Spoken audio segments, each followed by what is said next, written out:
Hi, and welcome to Sustainability Explored, a podcast on sustainability and innovation in business and economy, a safe and friendly place to learn more about sustainability across industries. My name is Anna, and I'm the podcast host of this show. Every week, I invite one professional in the field to share groundbreaking ideas on sustainability in certain sphere, shed light on complicated concepts, and give some guidance on how to actually implement sustainability in business. You're listening to the episode number 24, season 2, and today we have a wonderful discussion coming up about circular economy and impact investment with Ron Gonen. Ron is the CEO of Closed Loop Partners, a New York-based investment platform that invests in sustainable consumer goods, recycling, and the development of the circular economy. Investors include many of the world's largest retailers and consumer goods companies, as well as family offices interested in investments that provide strong financial returns and tangible social impact. Prior to Closed Loop Partners, Ron was the Deputy Commissioner of Sanitation in New York City in the Bloomberg administration. The companies that he has led have been recognized as innovators in sustainable business practices. Recognitions included the Conference of Mayors, Public-Private Partnership of the Year, Technology Pioneer from the World Economic Forum, and the Wall Street Journal #1 Venture-Backed Clean Tech Company of the Year. All of this to say is that I'm very excited to speak to Ron today. Join this audio journey of ours. Let's get it started. Hi, Ron. Thanks for accepting my invitation to do this podcast episode with me. The topic today is circular economy and impact investment. So through your career, starting from Deloitte consultant to co-founder of Recycle Bank to teaching at Columbia Business School and even taking the position of Deputy Commissioner of Sanitation in the New York City in the Bloomberg administration. I see that is what naturally brought you to circularity and building circular economy through innovation. What is circularity and circular economy for you? How is it different from a traditional economy? It's different in the following way. For the past 75 years, the way we've manufactured is in a linear system where if we're going to manufacture a product, we're first going to need to extract a natural resource. So in the case of plastic, you need to extract petroleum. In the case of metal, you need to extract ore, so on and so forth. And then you manufacture with that extracted resource. The expectation is someone would use it one time, and then you would pay to stick it in a landfill, could end up in the ocean or a river. And then the next time a product needs to be manufactured, you start that system all over again.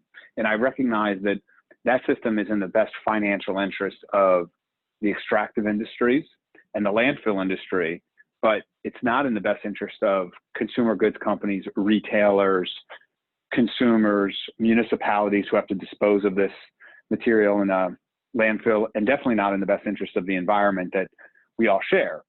Every time we want to manufacture something, we have to pay this fee to the extractive industries and then to the landfill industry. And I recognize that there's an opportunity to shift from that linear system that's costly to us consumers and taxpayers to one that's circular, where we're able to manufacture using new types of materials, new types of product design where you use less materials, or making sure that we're always using recycled material in manufacturing. And that's what the circular economy means to me. Right, it's keeping materials in the loop, reducing costs, protecting the environment. I actually read a book recently, just finished, by David Suzuki called The Sacred Balance. And you rightfully mentioned that this consumerism was on the rise. I even prepared the short citation of the retailing analyst Victor Libov, and we're talking about 1930s. Our enormously productive economy demands that we make consumption our way of life, that we convert the buying and use of goods into rituals that we seek our spiritual satisfaction, our ego satisfaction in consumption. How do you marry circular economy and capitalism approach, capitalism idea nowadays? Well, the theory behind capitalism is to continue to build additional capital for the participants in the system.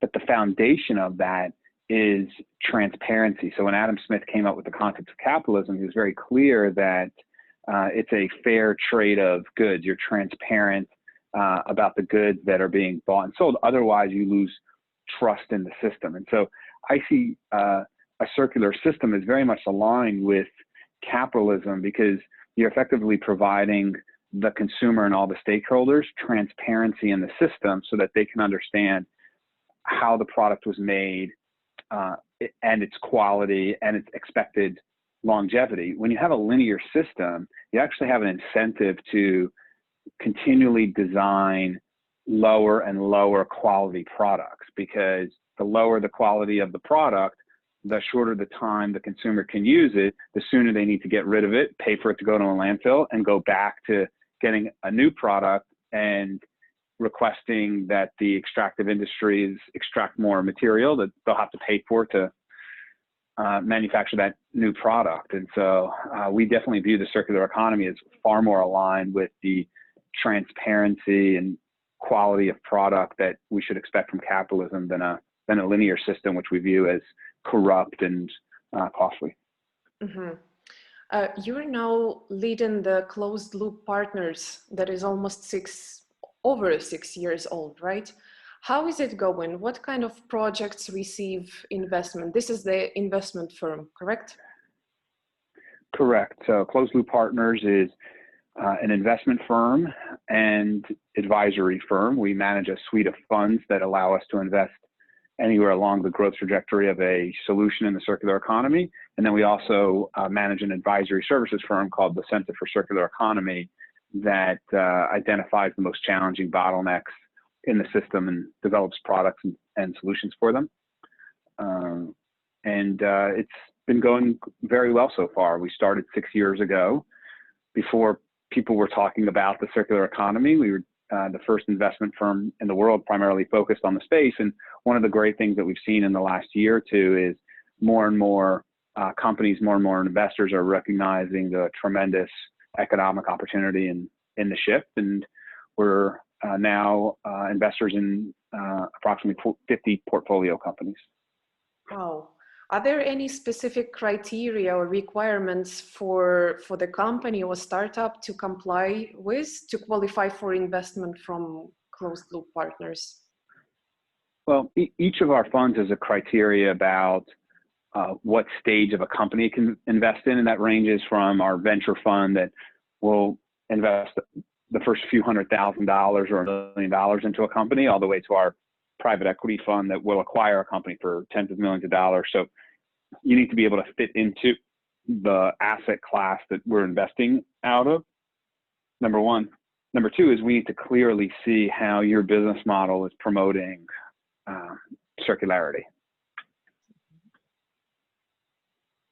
And do you know where the banks stand on this? How is private investment firm is different from state-owned banks in the US? Do they take on circularity too, or very much behind?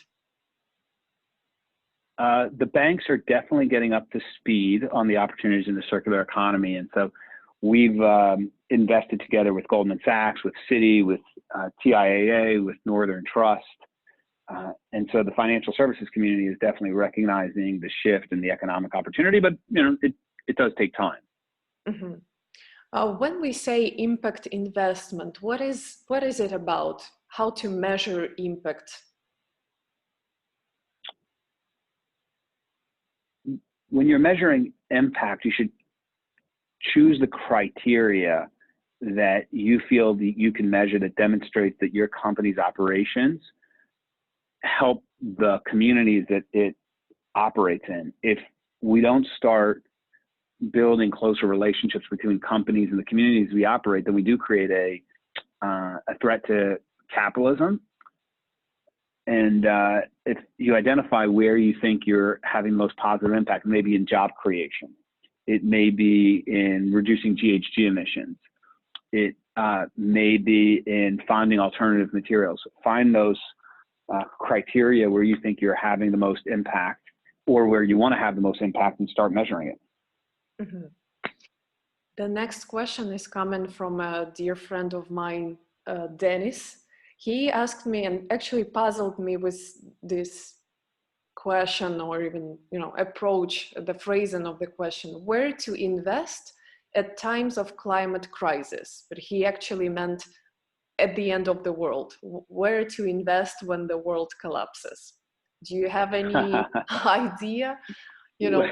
Meaning climate refugees, floods, droughts, rains, snows, and so on and so forth, where the world we will live in and are already living in. What to do with the money that we have, where to invest it? Yeah, well, I think the safest place to invest is in small-scale, local, distributed technologies and solutions. If you can invest in companies like a company we have called Home Biogas, that's a household size anaerobic digester. So you can take all of your food waste, all of your biological waste at your home and generate your own gas. I think any companies that can enable people to either generate their own energy through their own waste, technologies that can enable municipalities to sort recyclable commodities and sell them, companies that can help food last longer, those are the companies that are going to do really, really well in the long term. Mm-hmm. And do you have any of those in your portfolio already? Sure. So on the organics to gas opportunity, we have Home Biogas, which is a company based in Israel that develops household size anaerobic digesters. They go into your backyard, you put your food waste into it, it converts it into gas. We have a company called Revolution Systems, which develops small scale modular recycling facilities for individual communities so that they can manage their own recycling program and their commodities. We have a company called Cambridge Crops, which is a thin, odorless, tasteless film that goes around fruits and vegetables that extends the life of fruits, vegetables, and meats. So those are three examples where we're putting our business model to work to create catalytic change. Mm-hmm. And the last one, I think I stumbled upon the video somewhere on Facebook. Is it about the coating made of natural components of fruits and vegetables itself that they spread like a spray on the vegetables, or is it something else? Correct, but it's actually a silk-based protein that is the makeup of the spray. Okay. On your website, I saw that you're investing definitely in the positive social and environmental impact. That the positive impact on environment and society somewhere, sometimes and often, can mean that negative impacts are shifted. There are negative impacts somewhere else. So this impact is shifted. Part of the question/solution lies in the supply chain. During the investment process, how do you ensure, and do you even look at the supply chain? How do you make sure it's clean, so to say? That takes a lot of work, because today supply chains are generally global. They're extremely complex. There's cultural differences. It takes a lot of effort to shift parts of it. So it takes a lot of work, but it starts with getting a broad view of how the supply chain operates, understanding the historical development of that supply chain, to understand, did it develop this way because of a perceived efficiency, or did it develop this way because of someone's entrenched interest or self-interest, where the supply chain as a whole is actually operating inefficiently? It's just structured that way for an individual company's benefit. And by evaluating it that way and promoting transparency, you can start identifying major efficiencies. Mm-hmm. The biggest obstacle that you see today in building circular economy?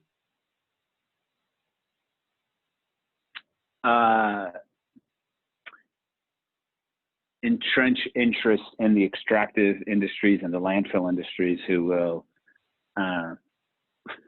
fight the shift, but that doesn't worry me too much. I think the economic opportunity with the circular economy is so clear that if we just patiently continue to invest in a smart way, we'll make this shift happen. Right. And probably the last question for now, one piece of advice, if you can give, how to build circularity on the personal individual level. How to make sure. Oh, that's a great question. Yeah. Uh-huh. That's a great question. This is one of the reasons why I love recycling and composting. Is it's something that almost everybody can do in their everyday life, at home, at work, and be religious about it, and has a tremendous impact. If you do it, your friends do it, your friends do it, your extended family does it, your community does it, that will have a tremendous impact on the environment and the growth of circularity. There's a lot of other things you can do in terms of making sure that the products you're buying use recycled content or sustainable materials. There's a lot of different things you can do. But the thing that you can do every day that has tremendous impact is make sure you're recycling and composting your organics. And probably, okay, one more question to that, a more difficult one. Where I am sitting, namely in Ukraine, there is no recycling at all, almost. Mm-hmm. In this more complicated context, when all our waste goes together with the organic, plastic, paper, I try to at least separate paper from plastic and find ways to recycle those separately, to give it Mm-hmm. to informal recyclers, to be correct. But to those like me, those who have no established recycling system, no take-back system, I'm especially worried about electronic waste and other hazardous waste that are not properly dealt with. What shall those people do? That's a great question. I mean, so for folks that are in the Ukraine or other parts of the world where there is no recycling program, that's a major challenge. I mean, there I think you need to start developing business models and local partnerships to just maybe start a small recycling program where you start to collect these commodities and show that there's value, and try to get something launched locally. Don't try to bite off too much that you can chew, or try to get to scale too quickly. Just start off with a small program, but then also reach out to international NGOs that care about the environment and sustainability, and see if they'll be supportive. Mm-hmm. Cool. Thank you very much for being with me today. This was Sustainability Explored episode, I cannot believe I'm saying it, number 24. Thank you, Ron. All right. Thank you so much. Goodbye. The circular economy concept has deep-rooted origins. Its practical applications to modern economic systems and industrial processes have gained momentum since the late 1970s, led by a small number of academics, thought leaders, and businesses. Car sharing, reusable coffee cups, renting clothes, they are all part of what is known as the circular economy today. Basically, it means commerce without waste or pollution, products that last as long as possible and that can be recycled at the end of their life. James Griffin from the Sustainable Business Network says, studies have shown that only 10% of the global economy is circular, and about 2/3 of everything produced goes to the landfill. The principles of the circular economy are simple: to be more efficient with the resources you have, reduce waste, and reuse what you can. Simply put, do more with less. The same principles would be familiar to our ancestors living thousands of years ago. and they still apply to millions of us across the developing world right now. But somewhere along the road, many of us forgot this wisdom. With the surge of consumerism in the 20th century, we have thrown the planet out of balance to fuel our growth. We have done so without consideration or perhaps even understanding of the damage we cause. Intoxicated by a deep need to consume, we accumulate things. The consequences of our actions are now too profound to ignore. We cannot continue to pay lip service to the idea of change while our take, make, waste model causes irreparable stress to the earth.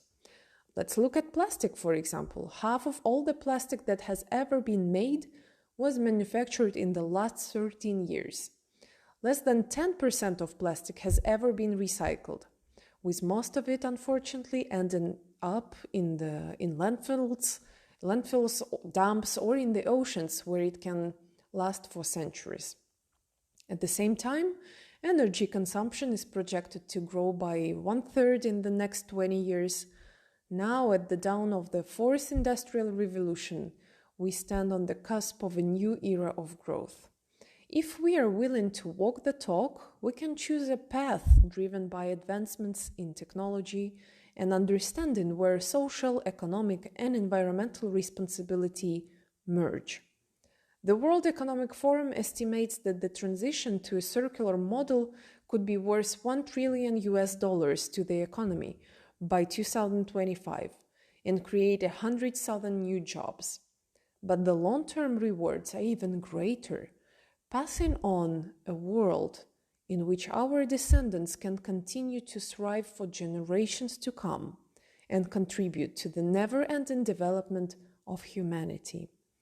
Today, our consumption increasingly takes the form of accessing as opposed to owning, which satisfies our needs while fulfilling the higher sense of purpose we have developed. If you like this episode, if you learned something new, I invite you to check other episodes of Sustainability Explored too. If you like the podcast, don't forget to subscribe not to miss any new episodes, share, review, and rate on the platform you're listening on. We are now available on 30+ platforms. This will help other people discover the podcast and learn something new about sustainability. If you have any questions for me or Ron, please reach out to me on LinkedIn. Thank you for listening, for being with us today, and until next time, take care, stay sustainable.